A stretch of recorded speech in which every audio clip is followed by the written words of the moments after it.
Précis légal, la vente par correspondance, la réception du colis. Alors on commence par la fin, soit à l'arrivée de l'objet, plutôt que de commencer par le début, les obligations du vendeur, etc. Car évidemment c'est à ce moment-là qu'on est le plus dans l'urgence, dans l'urgence tout simplement. Le livreur arrive, vous donne votre objet, il est dans un état plus ou moins probable. Il faut savoir tout de suite qu'est-ce qu'on a le droit de faire, qu'est-ce qu'il est mieux de faire, et de ne pas dire qu'est-ce que, mais ce que, c'est encore mieux, c'est pas mal aussi. Donc pour bien intégrer ce qui va suivre, il faut bien comprendre une chose, c'est que il n'y a pas de lien juridique entre vous, donc le destinataire, et le livreur. Ça sert à rien d'essayer de vouloir intenter quoi que ce soit contre lui. Il n'y a pas de lien juridique à faire valoir entre vous et lui, entre vous et le livreur. Il existe un contrat de vente entre le vendeur et vous. Il y a un contrat de prestation, à savoir de livraison, entre le vendeur et le livreur, mais il n'y a pas de lien juridique entre vous et le livreur. Donc s'il y a un recours à exercer contre le livreur, ce sera le vendeur qui devra le faire. Et vous devrez faire votre réclamation auprès du vendeur pour que lui puisse agir contre le livreur. Bon, ça déjà, il faut bien le comprendre pour pouvoir mieux mettre en œuvre ce qui va suivre. D'une manière générale, dans le droit, la responsabilité est établie selon le schéma suivant. Il faut un fait, ici une commande, un fait dommageable, un colis cassé, et un lien de causalité entre les deux. Voilà. Et c'est en déterminant le lien de causalité, par exemple un emballage insuffisant, un choc anormal, s'il y a des traces de roues de voiture dessus, c'est pas très normal, qu'on trouvera le responsable. Et c'est le responsable qui, en droit français, en théorie, est censé réparer les dommages qu'il cause. C'est ce que pose l'article 1382 du Code civil, à savoir tout fait quelconque de l'homme qui cause à autrui un dommage oblige celui par la faute duquel il est arrivé à le réparer. Bon, c'est du assez vieux français, mais ça veut bien dire ce que ça veut dire. Bon, sauf que maintenant, le code de la consommation, lui, désigne un responsable d'office. Donc c'est très pratique pour le consommateur.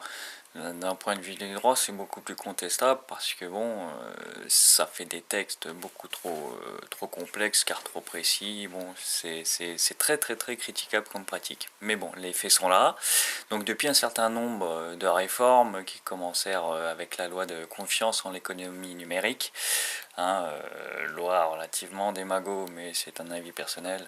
Le seul réel apport est celui de la lutte contre le spam, mais ceci est clairement un autre débat. Revenons donc à nos consommateurs. Donc depuis cette époque, le code de la consommation désigne comme responsable d'office de l'objet vendu à distance le vendeur. C'est le vendeur qui garantit l'envoi, en clair. C'est l'article 1121-19.4 qui pose le professionnel est responsable de plein droit à l'égard du consommateur de la bonne exécution des obligations résultant du contrat conclu à distance, que ces obligations soient exécutées par le professionnel qui a conclu ce contrat ou par d'autres prestataires de services, sans préjudice de son droit de recours contre ceux-ci.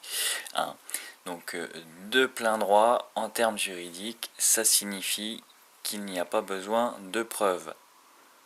Le vendeur est obligé d'assumer l'état de l'objet lorsqu'il arrive.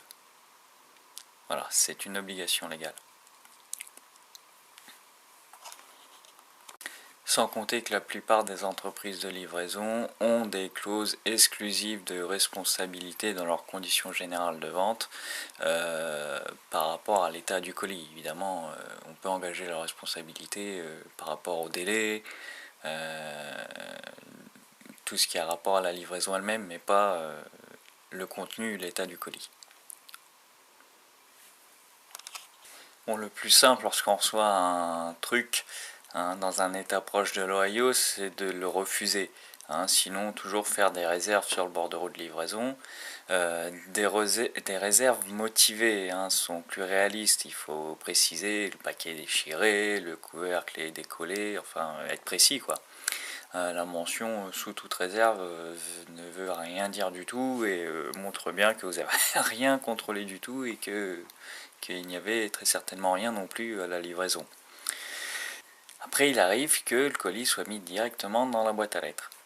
Dans ce cas, et puis dans tous les autres cas où on aura accepté le colis et il s'avère qu'après déballage le contenu soit détérioré, il faut signaler le plus rapidement au vendeur, hein, email, téléphone, le plus rapidement possible, qui vous donnera la marche à suivre. Généralement, confirmer vos dires avec tout moyen de preuve, photo, vidéo, pourquoi pas. Sous 3 jours en lettre recommandée avec accusé de réception. Il devrait assumer ses responsabilités et user de ses voies de recours contre le transporteur si besoin était.